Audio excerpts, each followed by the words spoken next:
kabajamoo shee amiin ibroo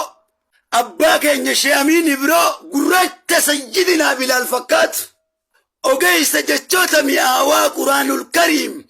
ogeessa jechoota mi'aawaa hadiisa rasuulal kariim sasseeqqataa bareedaa miidhagaa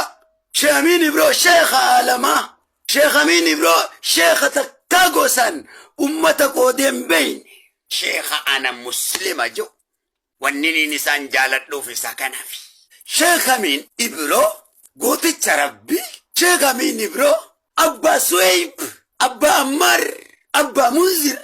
abbaa muslimaa bagana gayaan barcuma keenya kabajamaa the great united kingdom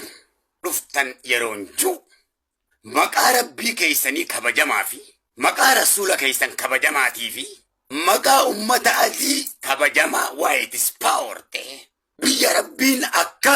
nabiyyallaa yuusufitti kahanaatirraa baasee masri kenneefitti ana oromiyaa baasee naa kenne badhaasa kiyya united kingdom shee amiin welcome isinin je'eetiin jira leencatoo hidaan dhaadatu